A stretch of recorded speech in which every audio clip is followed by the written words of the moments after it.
Hello, میں نے 2017 سن میں وکالت کا آغاز کیا اسلام آباد ضلع کچہری میں. تو میرے سامنے کچھ عدالتوں کے فیصلے جو تھے وہ بھی میں نے پڑھے، اور میں نے باقی بھی تھوڑا سا عدالتوں کا غور و فکر کرنا شروع کیا. ہندوستان کی بھی EIR ججمنٹس ہوتی ہیں، تو ان کا بھی تھوڑا بہت میں نے ان کو پڑھا. تو میری نا ایک رائے بن گئی کہ جو جج ہوتے ہیں وہ اگر مختصر فیصلے لکھیں، یا اگر ان کی انگریزی یا اردو زیادہ اچھی ہو، یا اگر وہ زیادہ ان کے پاس ڈگریز ہوں، یا اگر وہ جو اپنے فیصلے لکھوا رہے ہیں وہ ہر جو دوسرا فیصلہ ہے اس میں الگ سرے سے ٹائپ کریں، تو ایسے جو جج ہوں گے وہ زیادہ قابل ہوں گے. لیکن یہ جو سوچ تھی میری کافی عرصہ رہی، لیکن کچھ عرصے میں مجھے احساس ہوا کہ جو میری سوچ تھی یہ بالکل جو تھی غیر منطقی تھی اور بیوقوفانہ تھی. پہلی بات ہے، جو فیصلہ ہوتا ہے اس کے کانٹینٹ کو دیکھنا چاہیے. آپ 50 صفحے میں بھی اچھا فیصلہ دے سکتے ہیں، 5 صفحے میں بھی وہ چیز لکھ سکتے ہیں. تو ضروری نہیں ہے کہ آپ نے اگر 5 یا 6 صفحے میں لکھی ہے تو آپ کا فیصلہ زیادہ اچھا ہوگا. اور جو جج ہے اس نے کتنے زیادہ فیصلے لکھنے ہوتے ہیں. اور اب آج کا زمانہ یہ آ چکا ہے کہ آپ آن لائن ہی لکھ سکتے ہیں.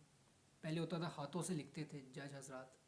صرف پاکستان میں نہیں، یہ پوری دنیا میں یہی رواج چل رہا تھا. تو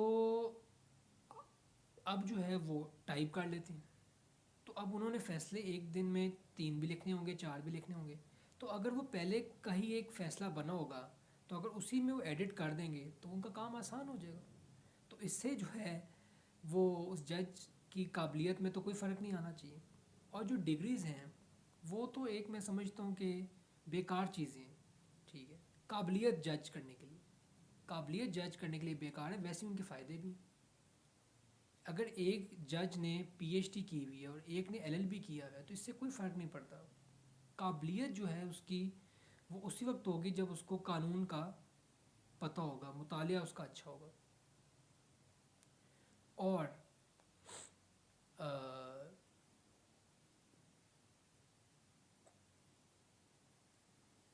کیا بات تھی،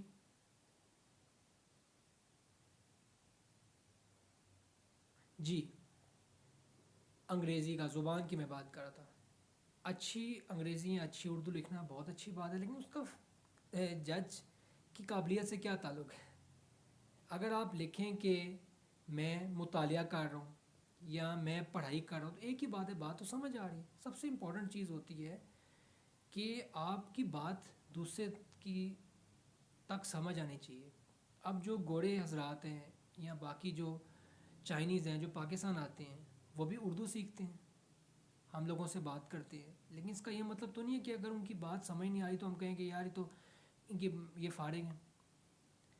تو زبان جو ہے اس پہ گریپ بنانا بہت اچھی بات ہے. مجھے خود بھی آپ کو بتاؤں بنیادی طور پہ مجھے بڑا شوق ہے کہ میں اچھی زبان لکھوں، اچھا لکھوں، مطلب ڈفرینٹ ورڈز یوز کروں. لیکن بات یہ کہ اس سے قابلیت نہیں آپ کی جج ہو سکتی. یہ جو باتیں بنی ہوئی ہیں ساری اس طرح کی جو قابلیت ہے، میرے حساب سے یہ فضول اور بیکار باتیں ہیں. جیسی میری سوچ تھی پہلے ویسی ہی اب ہے.